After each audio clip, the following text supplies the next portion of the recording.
In this week's episode of Tiny Tours, we visit one exquisitely crafted timber frame tiny home made by one young couple without any prior experience. But you certainly wouldn't know because Edwin and Clara's tiny house is absolutely dreamy and it's given them a lifestyle that they've always wanted.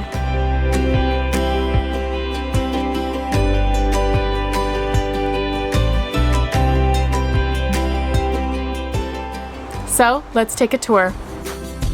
Make this house our tiny home.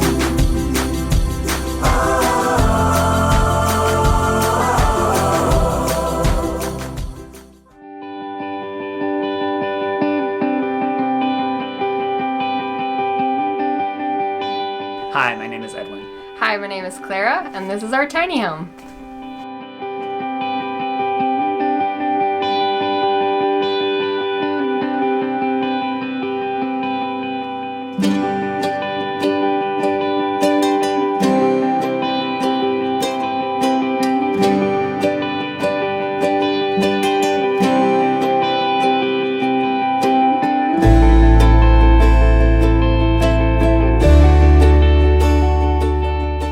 So before we moved into our tiny home, both of us were living in San Diego, California, full-time and going to school and working at the same time.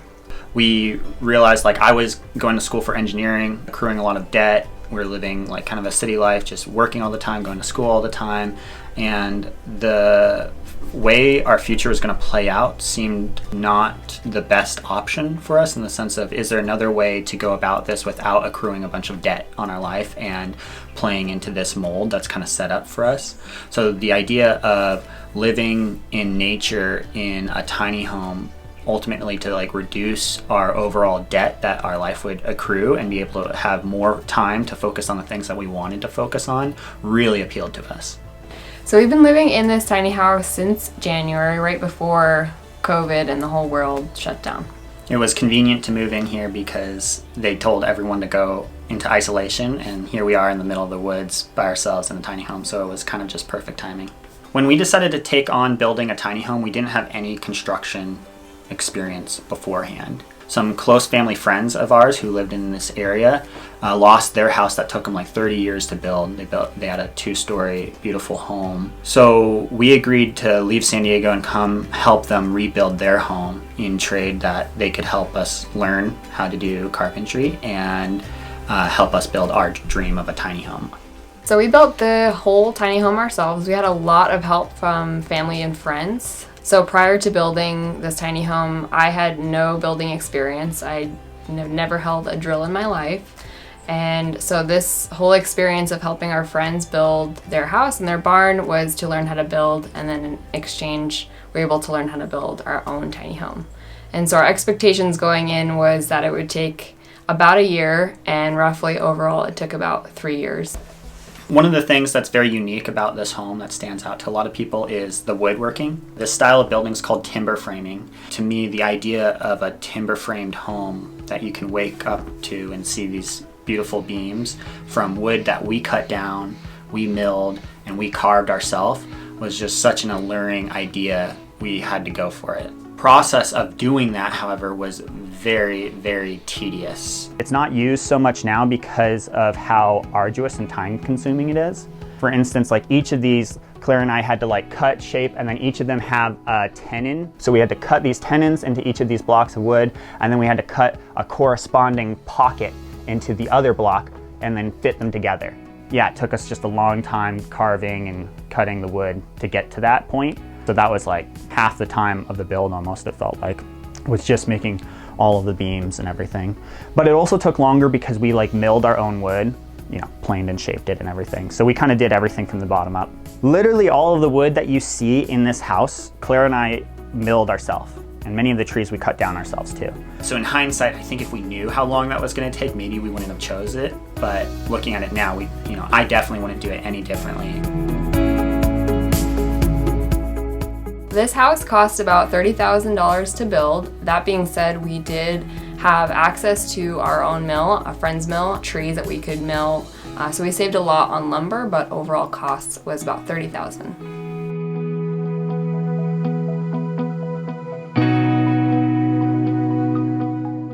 We literally wake up and we step outside and we're in nature. That feeling is amazing. So that's added a lot of like peace and quality of life to our lives.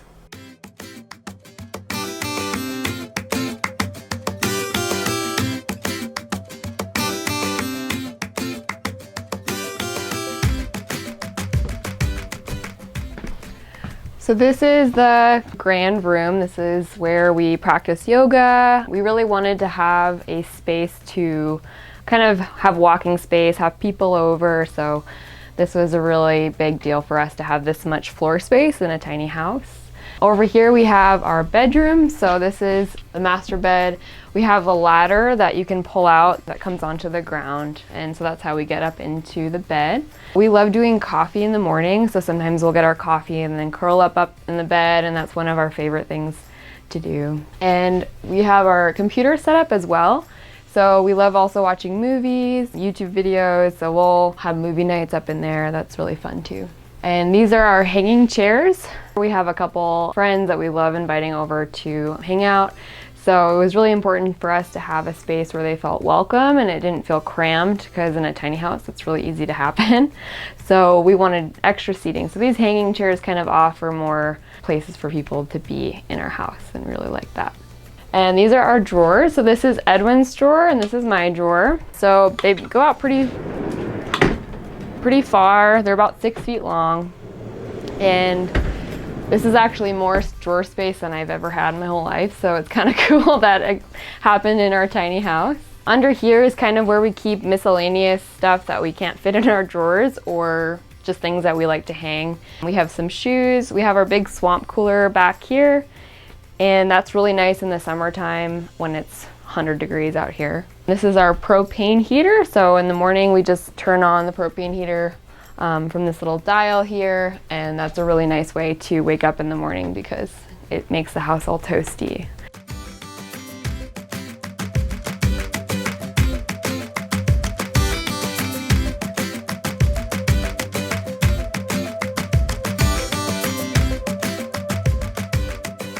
All right, and over here is our kitchen.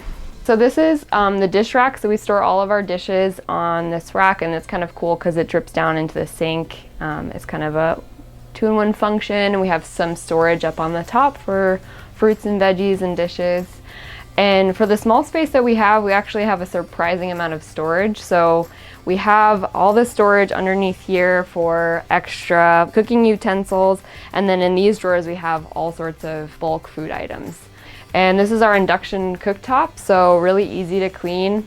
We did realize though that it does take a lot of power, so we added an additional cooking top and oven. And this has allowed us to kind of manage our power. This is kind of cool, so we have a little tab and this opens up, and so one person can be cooking and the other person can be washing dishes. So that's kind of fun.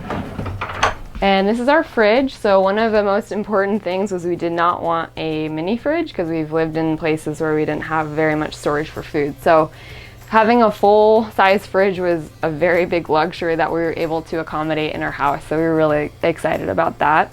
We really wanted to have a kitchen where both of us could be cooking at the same time. So we have a couple features that have allowed us to do that. And one is we have a cutting board that actually fits over the sink. And this allows one person to be cutting vegetables or things like that while the other person is prepping on the other side. So we have a bar table where we actually eat, and then we do a lot of food prep here as well. So initially we were just going to have a window here, just a picture window, but Edwin decided that he wanted to build a window wall to open up. And I had no idea how that was going to work, but he made it work. We definitely wanted to invite people over so they could sit on the other side of the bar table and we can have good conversations and share food. That was kind of our vision. And this window wall has definitely made that possible. So we'll have people come and they can sit on the outside and then we can all eat together.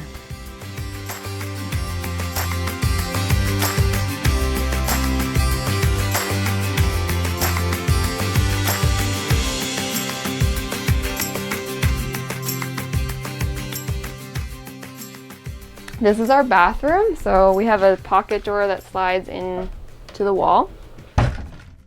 So one of the big things we wanted to incorporate in our tiny home was the shower. So we've rented from apartments that had pretty small and cramped showers. So we really wanted a nice, spacious, luxurious shower situation. So we had our friend Bernard help us with the shower. He was incredible. He hand cut all of our tiles for us, and he worked really hard to make the shower really nice. And over here we have our composting toilet. So we just got this. This is a new addition to our house. We're really excited about it. The nice part about this is that we can actually open the door and it goes straight outside. So for muddy coming in after a day of work or adventuring, we can just come in through the back, just take a shower, and then walk into the house. And this is our waterfall sink, and it just feels really luxurious. We've never had such a nice sink before, so it's kind of an upgrade for us. Alrighty, so this is our loft up here. So in order to get in the loft, we needed to find a system that didn't block too much of our walkway here. So we invented this little ladder that slides out from behind the fridge. We learned this the hard way, that we really needed to clip it into this little ring to keep it stabilized. Edwin can tell you more about that. So basically, we really like having an extra loft because we have friends and family come and stay, and this is actually a very cozy place. We fit a California king up there, so it's pretty plush, and we have an octagon window that we can open up for a breeze, and we have 2 other windows on the sides.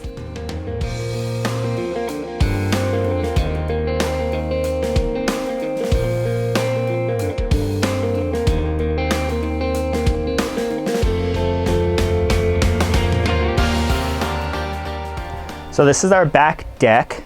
We love the outdoors, we love nature. So creating like a really big open deck space next to the tiny was important to us, and that's what really makes it come out too, is like, yeah, we spend a lot of time outside, you know, just as much, if not more time outside than inside. This trailer that we're on, so this is a mini trailer, and it's called a solar powered trailer, or that's what we call it. So it's like a trailer with meant to be a deck that you park next to a small home, maybe a camping truck. But the pergola that we built here, the shade is the solar panels. So you get power from your solar panels here, and it pulls it down into your batteries and your inverter right in the bench here. So everything's accessible right here, and you got the charge controller right here. So it's kind of an independent setup that can give you a decent amount of power. You can just pull it up and park it right next to wherever you're living.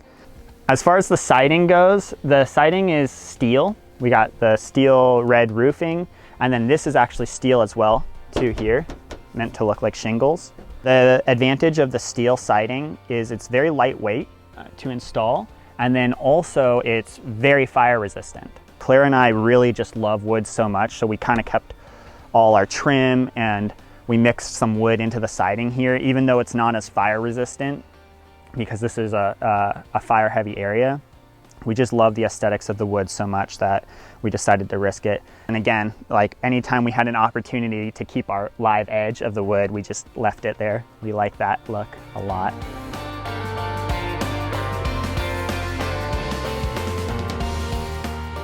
This is like where we keep all of our like activity equipment, you know, our hiking bags for backpacking, paragliding, and all of that kind of fun stuff that we like to do. It's fun kind of like living on our own in the middle of nowhere and just, again, having that ability to just go out and put something together. So before we moved out here, Edwin and I attended a CrossFit gym. So we have a rack here where we can do bench press and squatting. We can change the height of the rig. So basically we can flip over to the other side and do squats.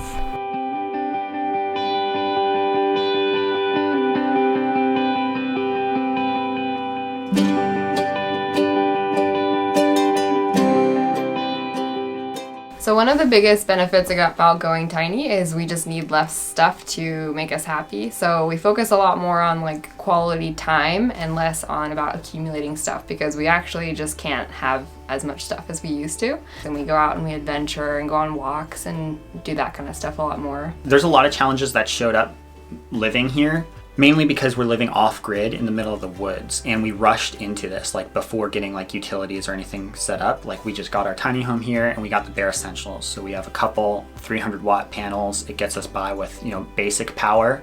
And then we only have a 250-gallon water tank that I truck in once every like 2 weeks to fill up. So we're always looking to expand, but those definitely add tedious aspects to our life. But what gives us solace is the idea that, oh, like, you know, once we can afford a well, we'll have a well put in, you know, and then once we can afford, you know, more panels, we'll have more panels. So we're constantly looking to improve and develop the site to make it even more functional and easy to live in. Thanks for watching this week's video tour. I hope all my fellow Americans out there had a lovely and safe Thanksgiving, and I will see you next week for an all-new video.